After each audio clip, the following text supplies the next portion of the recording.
खबरों में आगे बढ़ेंगे, बात करेंगे पहलगाम की। तो न्यूज 18 के पास मौजूद एक्सक्लूसिव सैटेलाइट इमेज में लश्कर-ए-तैयबा के उस ट्रेनिंग कैंप का खुलासा हुआ है जो पाकिस्तान अधिकृत कश्मीर के अत्तर शीशा इलाके में मौजूद है। इसे जंगल मंगल ट्रेनिंग कैंप भी कहा जाता है। यही नहीं, आतंकियों को हथियार चलाने से लेकर हमला प्लान करने तक की पूरी ट्रेनिंग यहीं पर दी जाती है। यहां एक मस्जिद, लिविंग एरिया, हथियार practice ground, guest meeting hall और मिलिट्री एस्टैब्लिशमेंट बिल्डिंग भी है। सूत्रों की माने तो पहलगाम हमले की साजिश भी यहीं पर रची गई थी। इस कैंप में RPG-7 LMG UB JL और पिस्टल चलाने की ट्रेनिंग दी जाती है। मस्जिद में लश्कर के हार्डकोर कमांडर और कई बार हाफिज सईद भी आता है। पागला बियार नाम की जगह पर ISI और पाकिस्तानी सेना के बड़े ऑफिसर आतंकी मीटिंग्स भी करते हैं।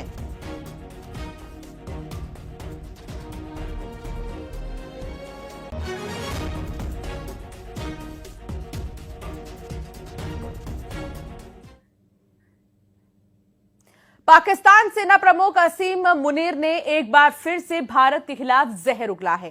भारत को फिर से गीदड़ भभकी दी है। दरअसल आसिम मुनीर की अध्यक्षता में स्पेशल कॉर्प्स कमांडर कॉन्फ्रेंस की बैठक हुई थी, जिसमें असीम मुनीर ने कहा है कि पाकिस्तान की संप्रभुता और क्षेत्रीय अखंडता पर कोई आंच आई तो ठोस और निर्णायक जवाब मिलेगा। आसिम मुनीर ने साथ ही कहा कि पानी रोका तो 24 करोड़ लोगों की जिंदगी खतरे में पड़ सकती है। पाकिस्तान के आर्मी चीफ ने दावा किया कि भारत पाकिस्तान को अस्थिर करना चाहता है, लेकिन हमारी फौज हर मोर्चे पर तैयार है।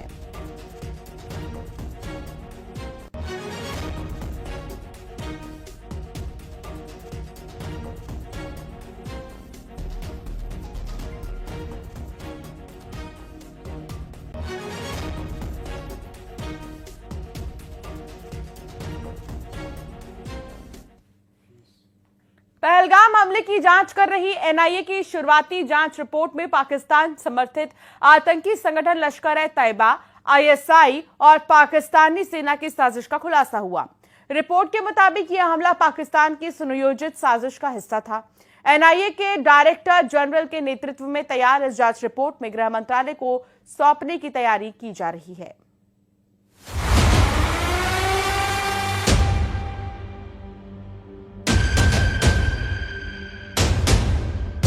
पहलगाम हमले की साजिश सीमा पार रची गई। लश्कर, ISI और पाक फौज ने रची पहलगाम हमले की साजिश। NIA की शुरुआती रिपोर्ट में हुए सनसनीखेज खुलासे। अब कैसे मुंह दिखाएगा पाकिस्तान?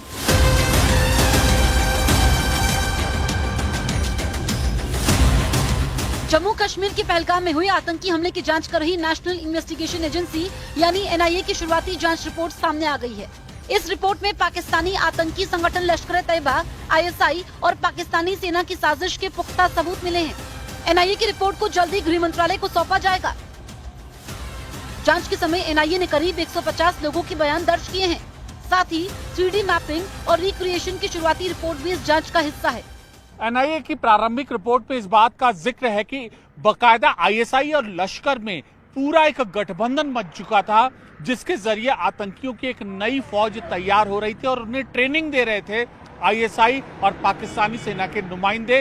रूट क्या है और उनको हथियारों की ट्रेनिंग कैसे दी जाए। रिपोर्ट में यह भी सामने आया कि आतंकवादियों का सीधा संपर्क पाकिस्तान के कब्जे वाले कश्मीर में बैठे उनके हैंडलर्स से था। NIA ने इस हमले में ओवरग्राउंड वर्कर्स की अहम भूमिका का भी जिक्र किया है।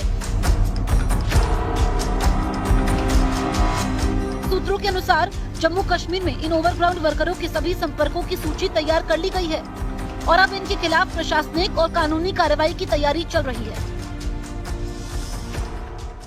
जब से पहलगाम हमले की जांच शुरू हुई है, ओवरग्राउंड वर्करों की भूमिका सबसे ज्यादा सामने आई है और 200 के आसपास ओवरग्राउंड वर्कर जिनको चिन्हित किया गया है, उन पर शिकंजा करने की पूरी तैयारी है। दरअसल एनआईए सूत्रों के मुताबिक अपनी रिपोर्ट में ओवरग्राउंड वर्कर किस तरीके से पनपे और अब उन पर काबू पाने के लिए क्या तैयारी की जा रही है, इस बात का भी जिक्र है। एनआईए के डायरेक्टर जनरल की अगुवाई में तैयार इस शुरुआती जांच रिपोर्ट को गृह मंत्रालय को सौंपने की प्रक्रिया जल्द शुरू होगी। एनआईए की शुरुआती रिपोर्ट से ये साफ है कि पहलगाम में हुआ हमला सिर्फ गोलीबारी नहीं बल्कि एक बड़ी साजिश थी, जिसकी डोर पीओके से खींची गई थी। भारत के खिलाफ इस साजिश के साथ पाकिस्तान एक बार फिर आतंक का एक्सपोर्टर बनकर सामने आया है।